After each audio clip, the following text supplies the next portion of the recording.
Hi all, Dr. Nick here. It's been a while, hasn't it? Well, today what I want to talk about is an injury that's really common for most runners and even obstacle course racers, and even people who have been on their feet for a long time, and that's plantar fasciitis. Now, what is plantar fasciitis? It's an irritation or an inflammation of the plantar fascia, which is a loose group of fascia that runs from the inside of your heel and spurs up and along through the bottom of the foot. It's a very tough band of tissue, and it can become irritated if you're on your feet all day, if you're a runner, any repetitive motion where you're taking a lot of force through the foot, you're at risk for plantar fasciitis. Now, this isn't really an injury that can just pop up overnight, but if you're looking at a gradual increase in discomfort at the bottom of your foot or along the inside of your heel, chances are this is what might be causing your problems. Now, why is this causing it? Well, the first thing I always like to look at is what is your training look like?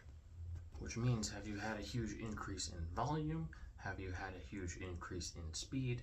Have you had a big jump where you weren't running for a little while and then all of a sudden you're up to, running 3-4 days a week? Not only an increase in running volume, but you can also look at running duration.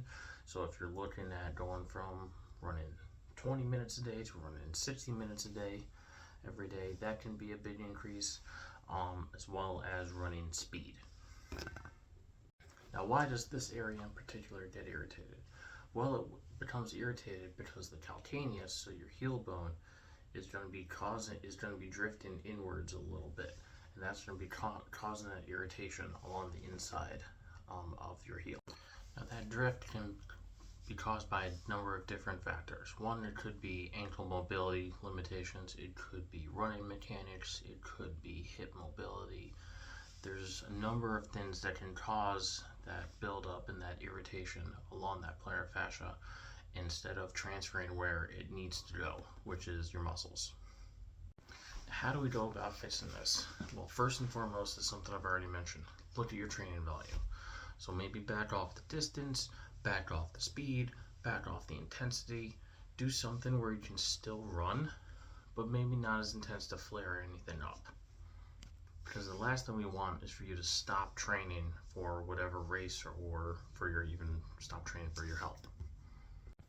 And how do we go about fixing it? Well, one of the things we can do is to kind of stretch that plantar fascia passively. So a lot of doctors will recommend night splints, but again, that's only a temporary fix, as are these toe spacers. They feel really good. You're stretching out the muscles in and around the toes, but again, it's just a stretch, one, and two, more importantly, it's not actually fixing the problem. Same thing with this. Lacrosse balls might feel great to massage that foot, but again, you're not actually fixing the problem. Now again, these might feel really good in the short term, but that's all they're going to provide, those short-term benefits. So now what do? Well, the first thing you want to work on is mobility of that ankle and also the big toe. Like I mentioned before, their plantar fascia starts at your heel, but goes all the way up the bottom of your foot to your toes. Now, your big toe is the last thing to leave the ground in walking and running, so you want to make sure that's super mobile as well. Now, to work that ankle mobility, you can use that band. We make it look easy. We make it look good. Pushing down on your knee and your knees bent over your ankle. You could get to a deep squat hold with assistance or without assistance. Anything you can do to really bend that ankle forwards, that's going to help with that mobility. Then you want to get into strengthening the entirety of the ankle. One of the best ones I've found is a heel raise with your toes elevated.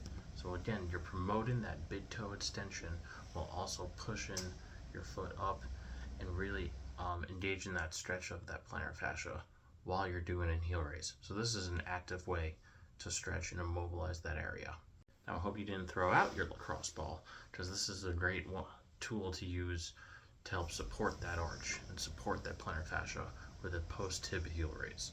Basically what that does is by taking your calcaneus and squeezing the ball with your heels, you bring your feet into what we call supination. Now what is that? It's basically creates this arch of your foot, and then by doing the heel raise, strengthens the tendon that runs under your arch to help support that area and that muscle group. And calf raises are just one part of the leg, but one area that people like to miss are the muscles in the shin and the muscles along the outside of the leg. So an anterior tibialis raise, working the muscle in the front of the shin, will be helpful, as well as anything that everts your foot, so moves your foot outwards. Anything like that will also be helpful as well, because those two areas can be very neglected. Another really neglected area, and probably the one that's most important that I actually forgot to mention, are the muscles in the bottom of your feet.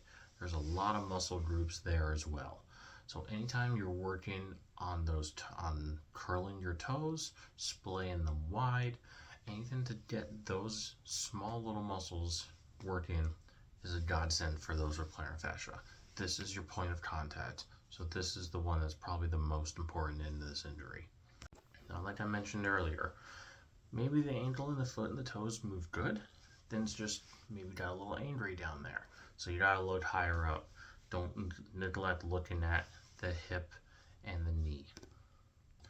Work especially in that frontal plane. So lots of rotations, side steps, side lunges, curtsy lunges, anything to get that rotation and frontal plane involvement as well. It's going to be a big deal for those who run. So that's the basics of plantar fasciitis. If you have any other questions, you can leave a comment below. Don't forget to grab my free obstacle course race checklist to get you prepped for your first OCR. If you have any other questions or concerns, you could always reach out, schedule a call if you got that nagging injury and you need a little bit more guidance. Have a good one, y'all.